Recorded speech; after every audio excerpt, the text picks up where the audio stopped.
Hello everyone, welcome to my YouTube channel. Today we are going to discuss on topic random forest, which is a kind of assemble technique.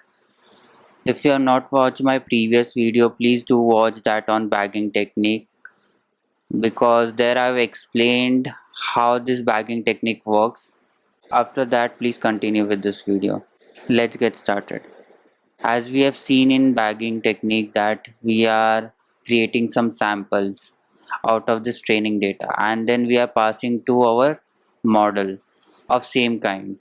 Okay, so we can use different type of algorithms over there like naive Bayes, then SVM, then we have different types. Okay, and the restriction in bagging technique is that we can use only one kind of model. If we are using decision tree, then we have to use this model throughout the sample. Okay, so based on the model we'll get some output and we use some voting technique in order to get the output. So before understanding the difference between random forest and bagging technique, we will see what is the disadvantage of decision tree and why we are using random forest to build our model.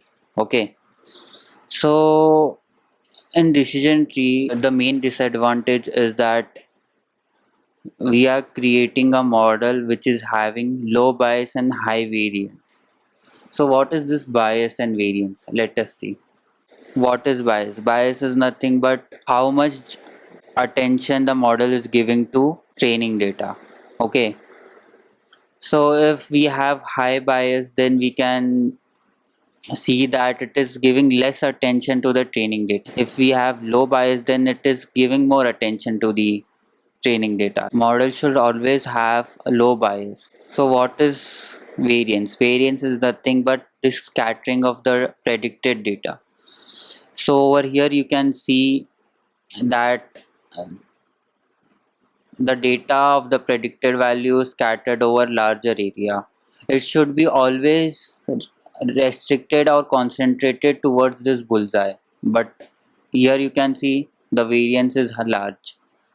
Okay, so the model should always have less variance. The disadvantage of having a decision tree is that it is having high variance.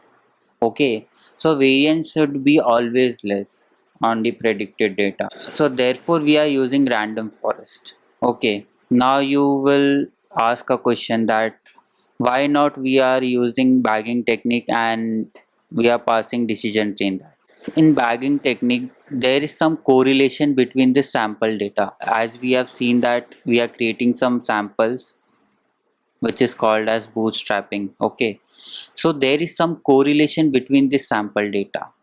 In random forest, it tries to lower the correlation between the sample in order to get a proper prediction. So that's why we are using a random forest over a bagging technique. Okay, so now let us see the advantage and disadvantage of random forest. The first point is random forest can be used for both regression as well as classification problem. True, the output that we are getting for classification is in the form of ones and zeros or any other class, right? So we are taking the maximum value. We are voting in order to get the output. Okay, so in regression what it will do is it will take the mean of this output. Okay, so yes, it is used for both regression as well as classification problem. The next point is base model is tree, therefore it handles missing values well. Decision tree is good with missing values. Okay, the next point is low variance result. As we have seen that we are using multiple models, right, in order to get the output, and from that we are using a voting technique, okay, to get the final output. So here we are using, what we are doing is we are decreasing the variance in the predicted value. So here is the advantage, and now let us see the disadvantage. Result of the random forest are hard to interpret in comparison with decision tree. Yes, as we have seen that we can draw decision tree, right? We can draw the graph of the decision tree, but creating graph of multiple decision tree and finding the value is difficult to depict, right? So here we are using different samples. For different samples we are using decision tree in order to interpret the diagram. It is it is difficult, high computational time than other respective models. Yes, random forest takes more time to predict the value compared to other respective models. Now let us see how we can implement random forest in Python code. Here I have imported all the libraries. Okay, random forest, decision tree. In order to visualize our decision tree, we have imported from sklearn tree. Let us run this line of code. Here I took diabetes data. Let us see what is this data contains. So we have pregnancy, glucose, skin thickness, blood pressure, insulin, age, etc. And the dependent feature as outcome, ones and zeros. So it is a classification problem. So based on this feature, we have to find whether a person is having a diabetes or not. Okay. So let us see the description of the data. So we have count, mean, standard deviation, then the quantile of the data.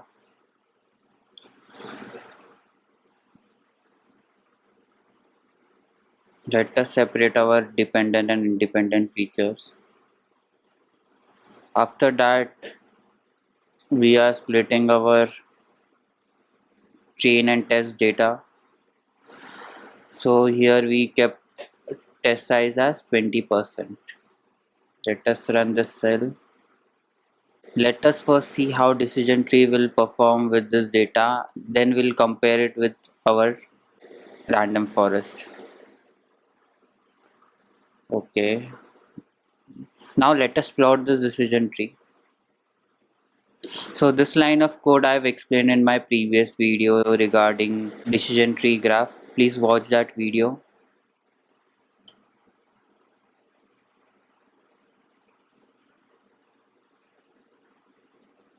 So it will take some time in order to, here you can see the graph of the decision tree.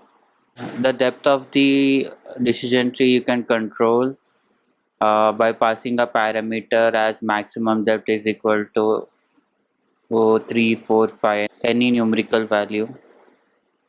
In order to understand the graph, which I have explained in my previous video, please do watch that. So let us see the score of the decision tree. We are getting as 73%. Okay, now let us fit the data in our random forest model. So here we are taking n estimator as 50. So what is this n estimator? So we are creating 50 sample of the data, and then we are creating 50 models for that sample data. Okay, so as you have seen that here we are creating 6 decision tree, but over here what I have passed 50, so it will create 50 decision tree. Then yes, I will fit this random forest in my training data. So there are different parameters which are present in random forest that you can control. So what is this bootstrap is equal to? Bootstrap is nothing but it creates a sample with replacement of the data.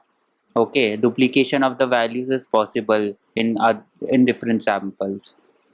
So this we have seen bootstrap is equal to, if we put bootstrap is equal to false, it will be a pasting technique. So duplication of data in different samples won't happen. Class, weight, criteria, Gini, entropy that you can set. Maximum depth you can set a integer what depth you want. Then maximum features, this you can understand. Just you have to press shift tab in order to get the definition of each parameters. Okay, so this all parameters are present. Definition of each parameters are given over here. You can refer this one. So now we will see the score of random forest. So we are getting as 75, around 76%. There is increase in accuracy as compared to decision tree.